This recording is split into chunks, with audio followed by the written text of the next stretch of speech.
Quelle expérience de ton adolescence te hante encore à l'âge adulte? Ma famille a interdit à ma cousine de venir aux réunions après qu'elle soit tombée enceinte à 18 ans. Quand elle a essayé d'alerter tout le monde à propos de mon oncle par alliance, ma mère lui a rétorqué: arrête de projeter tes erreurs sur des hommes respectables. C'était il y a 8 mois. Hier, elle est tombée sur des photos planquées dans le tiroir de son mari, et maintenant elle ne cesse d'appeler ma cousine pour lui présenter ses excuses. J'avais 17 ans quand j'ai revu Maya à Thanksgiving, après 2 ans de silence radio. Dès qu'elle est entrée, la salle à manger s'est figée. On n'entendait plus que le souffle haché de la bouteille d'oxygène de mamie. Tiens, voilà la fille qui a fichu en l'air sa chance à Harvard et s'est retrouvée enceinte à 18 ans, a lâché tante Carmen en haussant la voix pour que personne ne rate la pique. J'ai voulu aller l'aider avec son sac à langer, mais ma mère m'a stoppé net, la main serrée sur mon épaule. Elle a fait ses choix, Emma. Ne va pas donner l'impression que tomber enceinte à cet âge, c'est normal. Les mois suivants, Maya traversait les repas de famille comme une ombre, prenant 2 bus pour venir, parce que personne ne voulait la récupérer. L'ancienne fierté de la famille, la première de la classe, mangeait seule au dîner de Pâques, berçant son petit pendant que les autres discutaient des résultats du concours de médecine autour de la grande tablée. Oncle Tony s'est un jour vanté qu'il lui avait proposé une solution, quand elle est tombée enceinte. La façon dont il l'a dit m'a glacée. Maya, elle, gardait la tête basse et donnait à son fils de la purée de patates douces maison, préparée avec soin parce qu'il avait des allergies dont tout le monde se moquait. Au dîner du Nouvel An lunaire, quand Brian a oublié son insuline, Maya a été la seule à remarquer qu'il tremblait. Tout a basculé à Noël. J'étais sortie m'isoler dans le garage, à la recherche de glaçons, histoire de souffler un peu après que les adultes, déjà bien alcoolisés, m'avaient bombardé de questions sur mes résultats au bac. J'ai mis mes AirPods, tiré sur ma cigarette électronique à la mangue, espérant 1 minute de calme avant de retourner dans l'arène. À peine avais-je enlevé mes écouteurs que j'ai aperçu Marcos derrière moi, tatoué, massif, bien un mec Rabendis. Le mari de Jackie, celui qui lançait toujours des blagues déplacées. Tu as bien grandi, Emma. Il puait la vodka. Il m'a coincé contre le congélateur, sa main dérivant sur ma cuisse. Je t'ai vu grandir, ça valait le coup d'attendre. Marcos, en cuisine, tout de suite. Maya était là, dans l'embrasure, telle une apparition protectrice. Sa voix aurait pu briser du verre. Pour la première fois, j'ai vu la peur dans les yeux de Marcos. Il s'est éloigné en titubant, marmonnant qu'il allait retrouver Jackie. Maya m'a aidé à reprendre mon souffle, me faisant faire des exercices de respiration jusqu'à ce que mes mains cessent de trembler. Ça va? C'est tout ce qu'elle m'a demandé, sans jugement, sans sermon, juste là, solide, jusqu'à ce que je me calme. Je l'ai traîné vers mes parents, encore sous le choc mais persuadée qu'ils me croiraient. Maya a pris la parole pour moi. Marcos n'est pas quelqu'un de bien. Elle invente, elle est jalouse, a tranché Jackie. On était tellement bouleversés qu'on n'a même pas vu Jackie arriver. Mes parents l'ont cru, sans hésiter. Il faut dire que Jackie était inspectrice, 3 affaires résolues l'an passé, sa parole faisait loi. Ma mère a acquiescé aussitôt. Jackie saurait si son mari posait problème. Maya, arrête de projeter tes mauvais choix sur des hommes bien. Et mon père d'en rajouter, si tu n'avais pas été aussi légère, tu ne verrais pas des monstres partout. Ils ont obligé Maya à s'excuser auprès de Marcos pour diffamation. Pendant ce temps, il arborait un sourire narquois, les yeux braqués sur ma poitrine, me lançant des clins d'œil dès qu'il pouvait. Je voulais en parler à Maya, mais elle avait disparu. J'ai passé les jours suivants chez une amie, tentant d'encaisser ce qui venait d'arriver. Il était 3 heures du matin quand le groupe WhatsApp familial a explosé. Quelqu'un avait balancé des captures d'écran où l'on voyait soi-disant Maya sur des sites d'escorte, son visage bien visible. Voilà qui traîne autour de nos enfants, a écrit oncle Tony.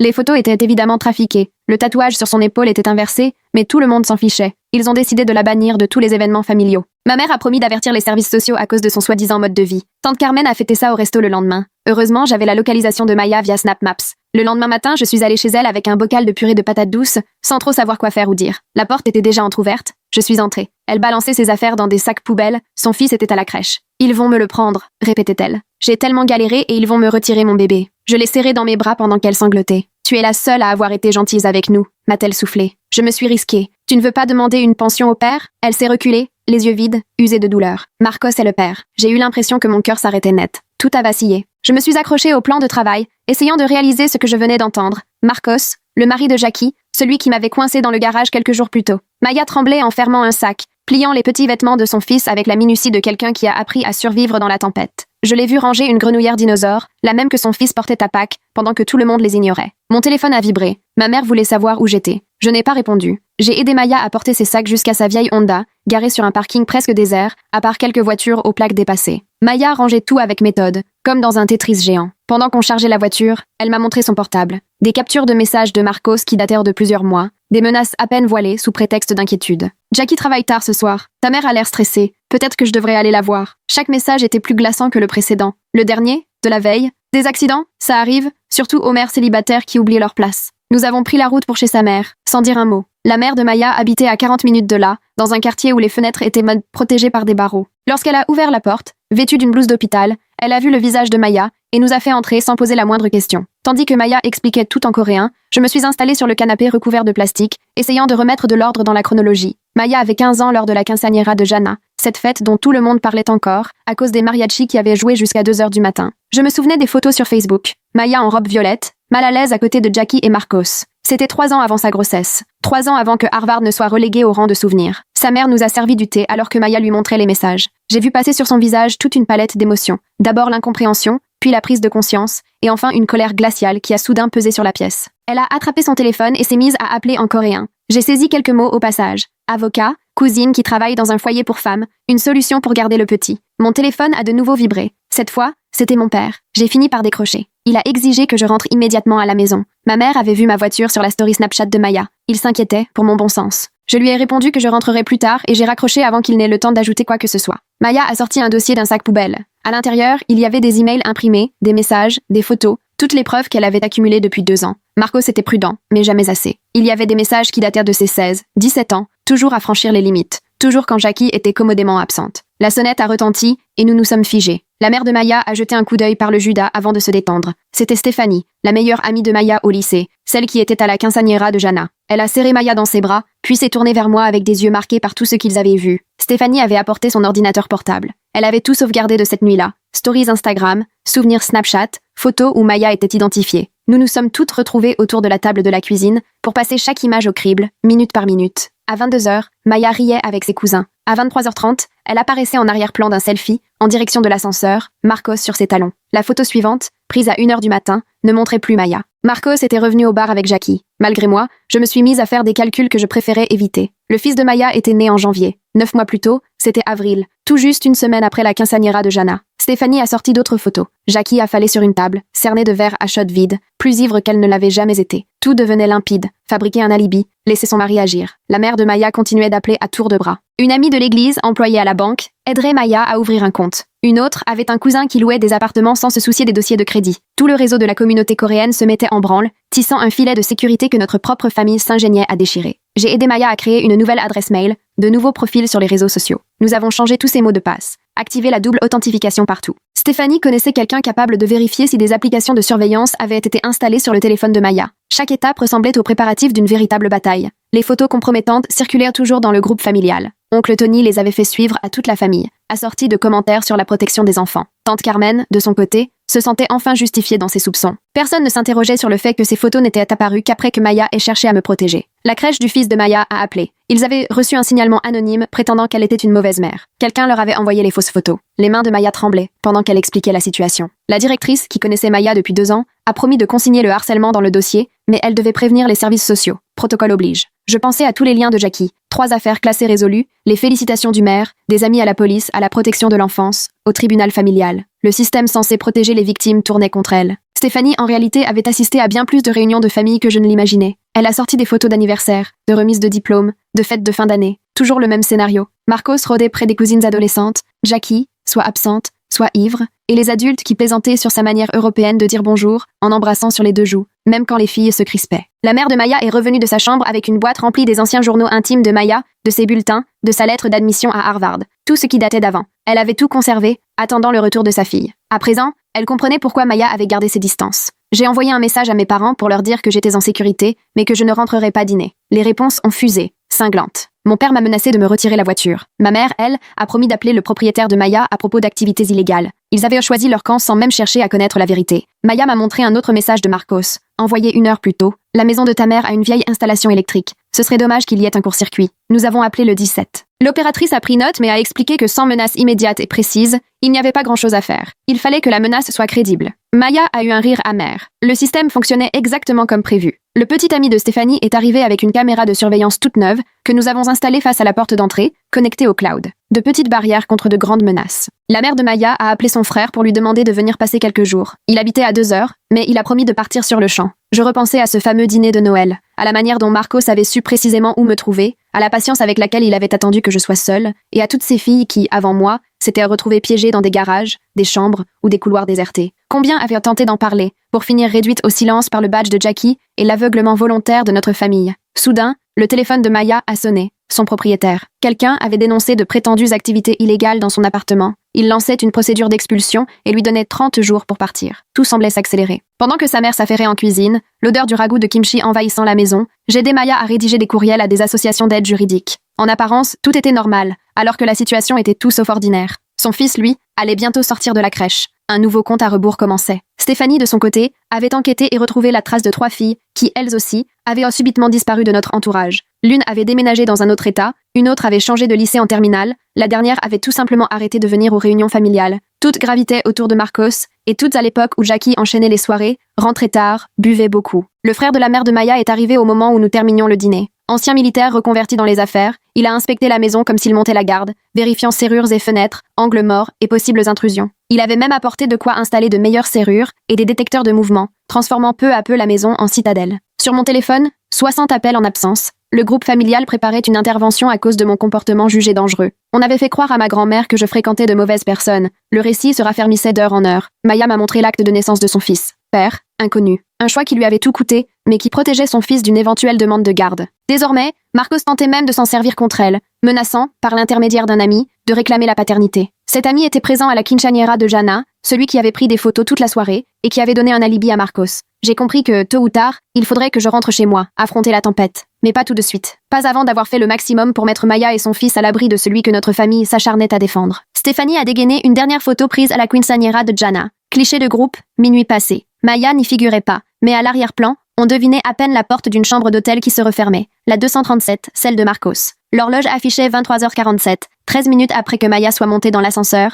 suivie de près par lui. Tout ce qui a suivi n'a été qu'une succession de conséquences. J'étais garée devant l'école, dans la file d'attente pour récupérer les enfants, quand j'ai vu le pick-up de Marcos se garer derrière le SUV de ma mère. Mon estomac s'est noué. Il est descendu, s'est approché de la vitre de ma mère, sourire aux lèvres, multipliant les gestes faussement bienveillants. Je l'ai vu se pencher vers elle, parler avec sérieux tandis que maman hochait la tête, sa main posée sur la portière, d'un geste à la fois détendu et possessif. Quand il a jeté un coup d'œil autour de lui, nos regards se sont croisés à travers le pare-brise. Son sourire n'a pas bougé d'un millimètre. Après son départ, maman m'a fait signe d'approcher. Elle m'a expliqué que Marcos s'inquiétait beaucoup pour ma santé mentale et qu'il avait recommandé un thérapeute spécialiste des adolescents en difficulté. Le docteur Robard, a-t-elle précisé, a déjà aidé d'autres jeunes de la famille. Le nom m'a immédiatement frappé. Jackie en avait parlé à Thanksgiving. C'était ce même docteur qui avait soutenu son neveu lorsque celui-ci avait commencé à avoir des ennuis. Ce neveu qui, justement, avait soudain disparu des réunions familiales l'an dernier. Le lendemain, en cours de chimie, ma professeure, Madame Kim, a remarqué que j'étais ailleurs pendant les expériences. Elle n'a pas insisté quand j'ai vaguement expliqué que j'avais des soucis de famille. Elle m'a simplement glissé un bout de papier avec son numéro personnel, ajoutant « Parfois, on a besoin de parler à quelqu'un d'extérieur ». J'ai glissé le papier dans ma poche,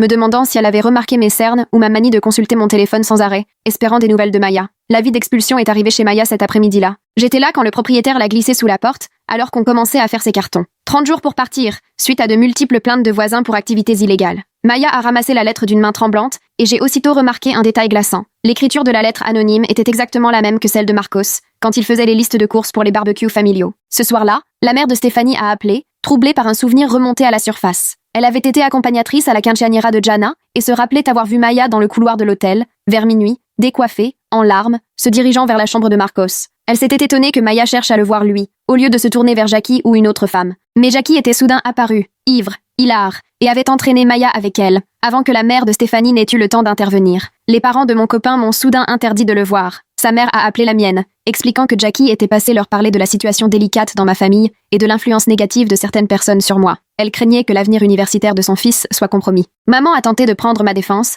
mais j'ai vu le doute s'installer dans son regard après avoir raccroché. Maya a commencé à tenir un journal, consignant tout minutieusement dans un carnet qu'elle m'a confié pour que je le cache chez Cathy. Marcos avait laissé entendre lors d'un dîner, en fixant Maya, le stockage en ligne, ce n'est pas aussi sûr qu'on le croit. Aucun doute sur la personne à qui il s'adressait. Nous avons tenté de demander de l'aide au foyer pour femmes du centre-ville, espérant obtenir une protection face à la menace concernant la garde de son fils. L'assistante sociale nous a écoutés avec bienveillance, mais a expliqué que sans dépôt de plainte ou décision de justice, le système ne pouvait rien faire dans ce genre de situation. Pour lui, seuls certains types de dangers existent. La situation de Maya, l'emprise, la manipulation, les menaces constantes, tout ça ne correspondait pas à leur façon de voir les choses. Fouiller parmi les vieilles photos est vite devenu une obsession pour moi. J'ai passé des heures sur Instagram à fouiner parmi les tags d'événements familiaux, jusqu'à ce qu'un schéma apparaisse, lentement mais sans appel. À chaque Noël, chaque anniversaire, chaque fête, Marcos était toujours près des adolescentes, sa main posée sur une épaule ici, trop collée là, et à chaque fois, Jackie était soit absente, soit ivre au moment où il passait à l'acte. La mère de Jana m'a contactée après que Stéphanie lui a dit qu'on s'intéressait à la quinceañera. Elle s'était toujours demandé pourquoi Maya était partie si tôt ce soir-là, alors qu'elle s'était investie dans la décoration et semblait ravie d'être là. Elle a mentionné qu'elle avait retrouvé le bracelet de Maya, celui offert par notre grand-mère, dans le couloir de l'hôtel,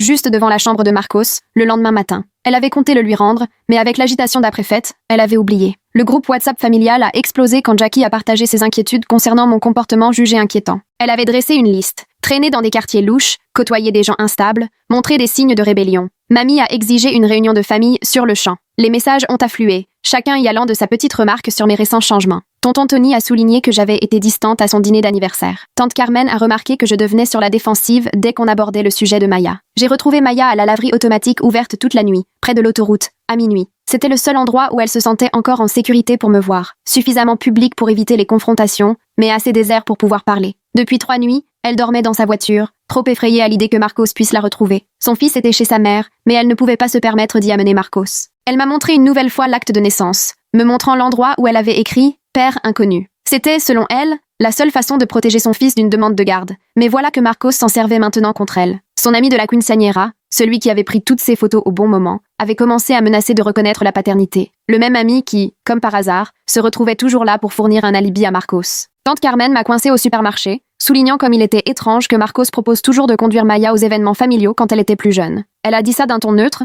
comme si le souvenir lui revenait à peine, mais j'ai vu son visage changer, les pièces du puzzle s'assembler petit à petit dans son esprit. Des années trop tard, j'ai commencé à éplucher toutes les photos de famille que je pouvais trouver, créant une chronologie sur mon ordinateur. Dès qu'on commence à chercher, le schéma saute aux yeux. Marcos à la remise de diplôme de Maya, son bras autour de sa taille, Marcos à sa quinceañera, dansant bien trop près, Marcos à chaque réunion, trouvant toujours un prétexte pour se rapprocher d'elle. Et sur chaque photo, le corps de Maya trahit son malaise. Bras croisés, corps penché en arrière, sourire figé qui n'atteint jamais ses yeux. Stéphanie m'a rappelé d'autres souvenirs du lycée. Elle repensait vraiment à la nuit où Maya avait changé. Maya avait attendu la fête de Jana avec impatience pendant des semaines, puis, soudain, elle était devenue silencieuse. Elle avait arrêté de porter les vêtements qu'elle aimait, avait commencé à se cacher même en été, avait quitté l'équipe de danse dont elle était pourtant capitaine. Tous ces signes que personne n'avait voulu voir. Un soir, au dîner, papa a mentionné que Marcos avait proposé de financer mes dossiers d'inscription à la fac par l'intermédiaire de son entreprise. Un geste généreux, disait-il, surtout après que Maya, elle, avait gâché ses chances. J'ai observé le visage de maman pendant qu'il parlait. Quelque chose a vacillé en elle.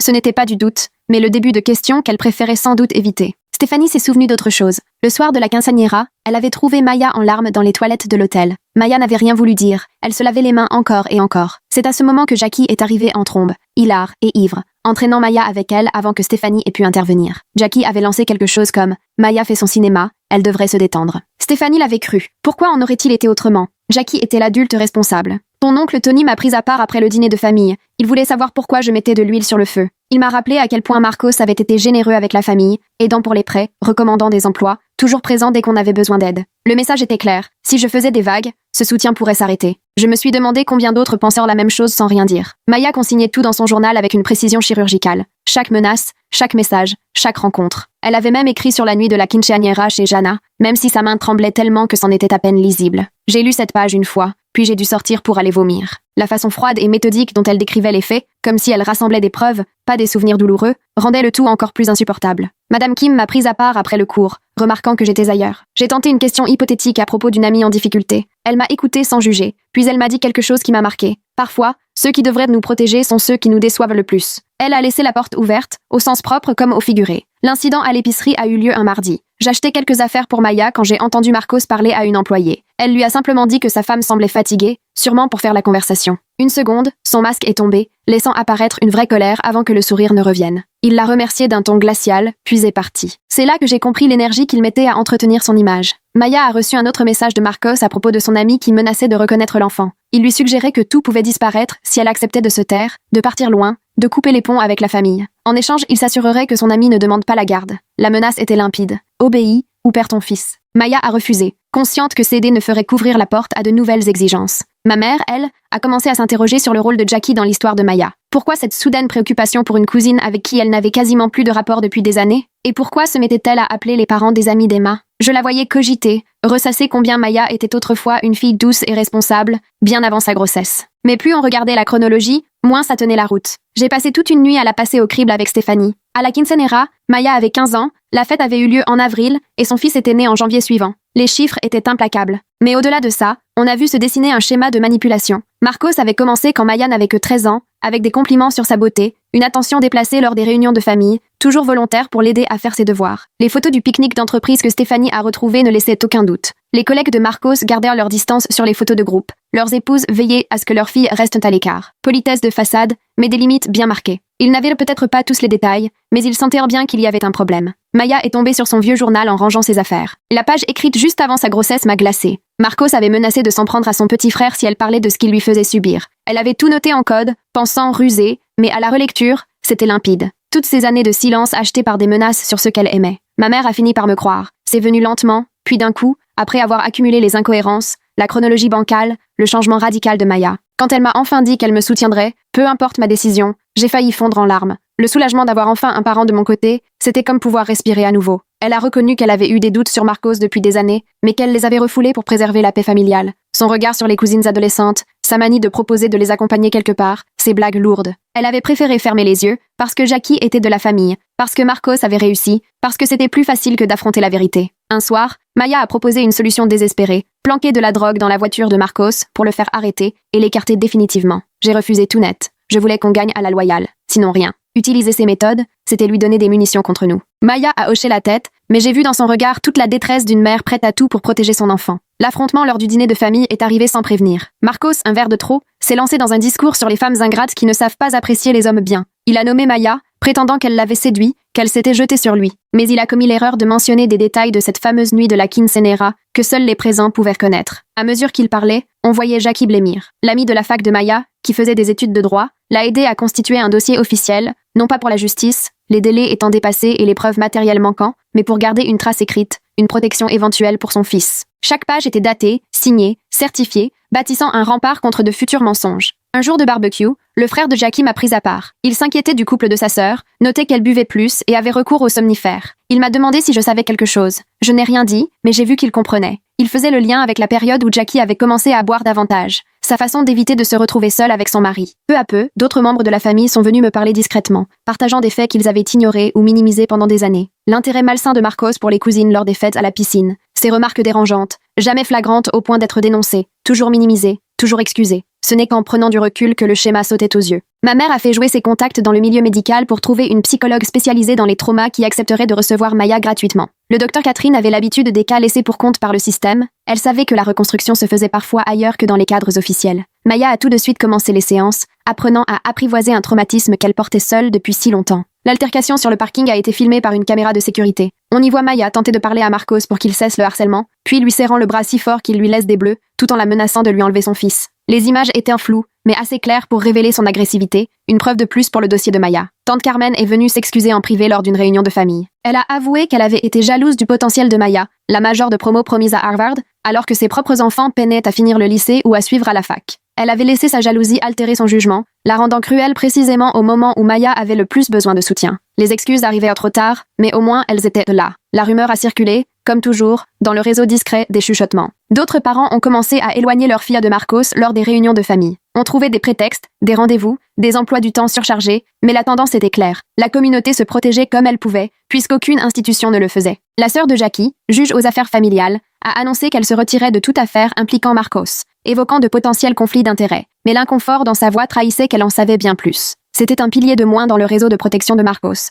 Il perdait le pouvoir institutionnel qu'il avait si longtemps protégé et muselé les victimes. De mon côté, j'ai instauré des systèmes de vigilance lors des réunions de famille, sans jamais rien dire explicitement, m'arrangeant toujours pour que les plus jeunes cousines ne se retrouvent jamais seules avec lui, créant des interruptions quand il essayait de s'isoler avec elles. D'autres femmes ont suivi mon exemple, établissant un accord tacite pour protéger les plus fragiles d'entre nous. Il était impossible de l'écarter ouvertement, mais on parvenait à limiter ses occasions d'approcher Maya. Maman s'est rapprochée de la mère de Stéphanie et de Madame Kim pour organiser une sorte de soutien mutuel autour de Maya. Elle prenait de ses nouvelles à tour de rôle, faisait ses courses, gardait son fils quand il le fallait. C'était un réseau discret composé de femmes conscientes que la véritable justice naît souvent de la solidarité et non de décisions de justice. Maya n'a plus jamais été seule, jamais sans appui. Les tentatives d'intimidation de Marcos perdaient toute efficacité face à cette force collective. Il lui envoyait des messages menaçants, mais découvrait qu'elle était systématiquement entourée. Il tentait de débarquer à son appartement, mais tombait sur des groupes d'études organisés qui veillaient à ce qu'elle ne soit jamais isolée. Son agacement montait à mesure que chaque tentative pour reprendre la main se soldait par un échec. Mamie a tout compris lors de son anniversaire. Marcos a cherché à coincer notre plus jeune cousine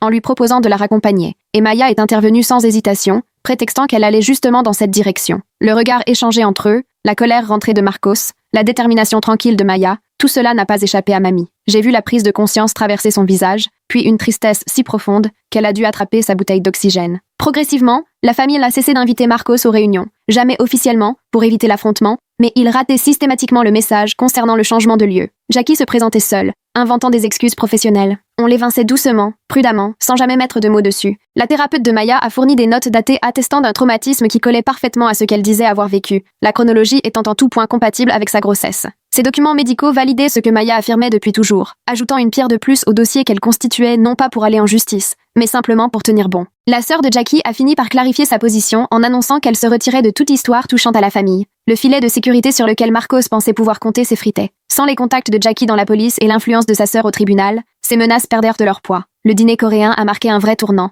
Notre cousine adolescente a refusé sans détour que Marcos la raccompagne, arguant que sa mère était sur le point d'arriver. Son masque est tombé d'un coup. La colère a affaissé ses traits l'espace d'une seconde, avant qu'il ne se ressaisisse, mais tout le monde l'a vu. Sa façade soigneusement entretenue depuis des années se fissurait enfin au grand jour. Maya s'est tournée vers l'avenir de son fils, consciente qu'un jour il poserait des questions sur son père. Il ne servirait à rien de mentir, même si la vérité serait douloureuse. Avec l'aide de sa thérapeute, elle a commencé à préparer les mots, le moment venu, pour lui expliquer des choses aussi délicates, dans un langage adapté à son âge. Son objectif était qu'il grandisse dans le respect du consentement, un point sur lequel notre famille avait échoué dans le passé. Les rumeurs ont commencé à courir à l'école sur ma situation familiale, mais je les ai gérées avec calme, sans rien cacher, sans en rajouter non plus. Je soutenais simplement un proche dans une période difficile. Cette attitude et mon refus d'alimenter les ragots m'ont valu le respect de camarades qui s'attendaient à des histoires croustillantes. Le groupe familial est tombé dans un silence gêné après que maman a posé une question toute simple. Pourquoi Maya aurait-elle menti sur quelque chose qui lui a tout coûté? Personne n'a su répondre de manière convaincante. Ce silence parlait de lui-même. Le doute s'installait même chez ceux qui tenaient à préserver le statu quo.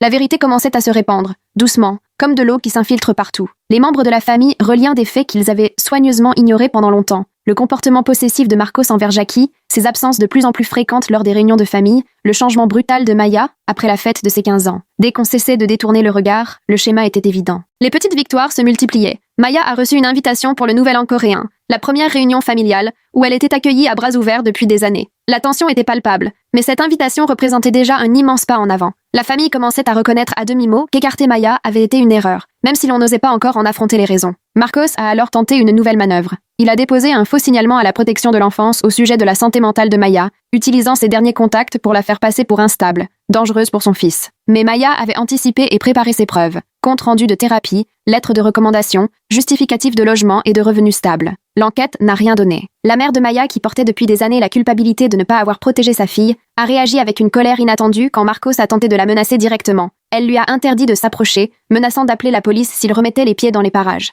Son instinct de mère s'était enfin réveillé. Au travail, l'employeur de Marcos l'a discrètement déplacé dans un autre service après que plusieurs femmes ont signalé leur malaise en sa présence. Rien d'officiel, pas de plainte qui puisse salir son dossier, juste une mutation latérale qui l'éloignait des jeunes recrues féminines. Les rumeurs avaient fini par remonter jusqu'à son bureau. Le cercle de soutien autour de Maya était devenu superbe. Elle était invitée aux baby showers, présente sur toutes les photos de famille, sollicitée pour des conseils sur la parentalité. Celles qu'il avait évitées il y a peu recherchèrent désormais son avis. Pas toutes, certains restèrent distants, mais suffisamment pour prouver qu'une reconstruction était possible. 3 femmes de policiers du commissariat de Jackie ont contacté Maya en privé. Elles surveillaient Marcos depuis des années, veillant à tenir leurs filles à distance lors des événements professionnels. Elles avaient repéré les signaux, reconnu les attitudes déplacées, mais sans plainte formelle ni victime prête à parler, elles n'avaient pu protéger que leurs propres enfants. J'ai tout rassemblé, pièce par pièce, dans une chronologie minutieuse, chaque photo, chaque message, chaque témoignage. Ainsi mis bout à bout, le schéma de manipulation et d'agression devenait impossible à nier. J'ai d'abord partagé tout cela avec le cercle restreint de la famille, observant leurs réactions à mesure que l'ampleur des actes de Marcos se découvrait. Des années de prédation, sous leurs yeux. Jackie est tombée sur le dossier par hasard en cherchant des papiers administratifs, découvrant les photos de Maya à 13, 14, 15 ans. On retrouvait dans ces photos prises par Marcos lors de réunions de famille un regard insistant sur le corps de Maya adolescente. Jackie, en les parcourant, avait les mains qui tremblaient, confrontée à l'obsession de son mari, exposée de manière glaçante. À cet instant, elle a compris que tout ce que Maya avait raconté était vrai. Cette découverte a tout précipité. Ce soir-là, chez eux, Jackie a affronté Marcos. Son instinct de flic, qu'elle avait longtemps étouffé, s'est enfin réveillé face à une vérité qu'elle n'osait pas voir. J'en ai entendu parler par la mère de Stéphanie, notre voisine, qui a vu Marcos quitter la maison en furie, valise à la main, à 2h du matin. Jackie a changé les serrures dans la foulée. 3 jours plus tard, la famille s'est réunie chez grand-mère, mais Marcos n'était évidemment pas invité. Maya, entourée de maman et de moi, est restée droite, les mains posées devant elle, face à tous ceux qui l'avaient rejetée si longtemps. Jackie a pris la parole la première, reconnaissant qu'elle avait senti que quelque chose clochait, mais avait préféré se voiler la face plutôt que de protéger Maya. Sa voix s'est brisée en avouant la découverte des photos, comprenant que son mari traquait pendant les réunions de famille, tandis qu'elle noyait ses soupçons dans l'alcool. Oncle Tony a tenté de détourner l'attention, proposant qu'on règle tout ça en catimini afin d'éviter les ragots. Mais Maya a sorti ses dossiers, menaces, messages, preuves accumulées avec patience, qu'elle a étalées sur la table de la salle à manger, celle-là même où, quelques mois auparavant, ils avaient voté son exclusion. Un silence lourd est tombé, tandis que la famille découvrait des années de manipulation et de menaces. Tante Carmen s'est effondrée, se rappelant comme elle s'était moquée de Maya à cause de sa grossesse, sans jamais remettre en cause la chronologie. Elle a tenté de s'excuser, mais Maya a seulement acquiescé, concentrée sur l'essentiel, que tout le monde saisisse le mécanisme en jeu. On n'en était pas encore au pardon, c'était la protection qui primait. Les plus jeunes cousins ont été envoyés dehors, pendant que les adultes débattèrent de la suite. Certains cherchaient encore à minimiser, suggérant que Marcos aurait besoin d'une thérapie. Mais maman a remis les pendules à l'heure, rappelant qu'il avait menacé de brûler la maison de la mère de Maya. Il ne s'agissait pas d'un homme perdu à secourir, mais bien d'un prédateur qui avait agi sans jamais être inquiété. Jackie a révélé qu'elle avait déjà déposé une demande de divorce et qu'une enquête interne était en cours dans son service. 3 autres familles avaient aussi signalé des comportements douteux de Marcos lors d'événements liés à la police. Sa carrière était vraisemblablement finie, mais Jackie paraissait soulagée d'enfin ne plus avoir à le couvrir. Pendant la réunion, j'observais Maya, la voyant consulter son téléphone à plusieurs reprises. Son fils était chez sa mère, entouré des femmes de l'église coréenne qui veillaient sur lui. Même là, alors qu'elle racontait son histoire à la famille qui aurait dû la protéger, elle pensait d'abord à la sécurité de son enfant. Comme on pouvait s'y attendre, la famille s'est divisée. Grand-mère, maman, Jackie, la famille de Stéphanie et quelques cousins ont soutenu Maya sans réserve. D'autres demeuraient là sur la réserve, admettant que Marcos posait problème, mais hésitant à le rejeter totalement. Oncle Tony et les siens sont partis en marmonnant que tout cela était exagéré. La fracture était nette. Il y avait ceux qui croyaient les victimes, et ceux qui préféraient se réfugier dans le confort du mensonge. Marcos a tenté une ultime manœuvre en se présentant à la crèche du fils de Maya, prétextant être un ami venu le récupérer. Mais la directrice, prévenue des précédents, a aussitôt appelé la police pendant que les éducatrices le retenaient sous un faux prétexte administratif. Il a pris la fuite avant l'arrivée des agents, mais l'incident a été signalé. Cela a suffi à réveiller même les plus réticents. S'en prendre à Maya était une chose, mais essayer d'emmener son fils, c'en était trop. Les derniers indécis de la famille ont alors pris position. Marcos était allé trop loin. Maya a sollicité une ordonnance de protection, document à l'appui.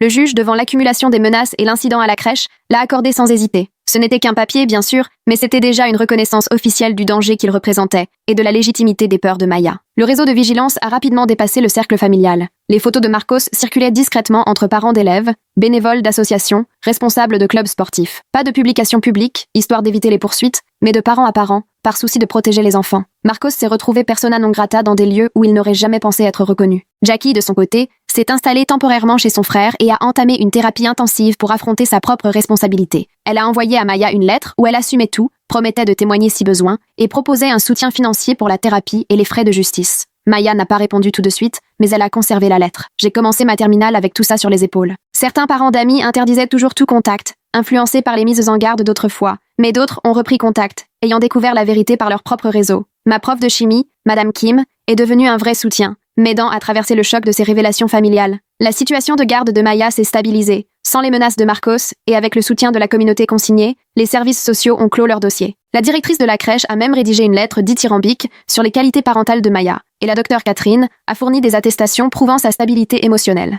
Le système, autrefois instrumentalisé contre elle, est peu à peu redevenu impartial. La situation professionnelle de Marcos, elle, ne cessait de se détériorer. Sa mutation discrète n'avait pas calmé les inquiétudes, et d'autres femmes signalèrent des comportements déplacés. Pas de quoi justifier un licenciement. Il était suffisamment prudent pour rester dans les clous, mais assez pour le mettre au banc. Il a commencé à chercher ailleurs, découvrant que la rumeur l'avait précédé partout où il postule, et que les portes se fermaient mystérieusement devant lui.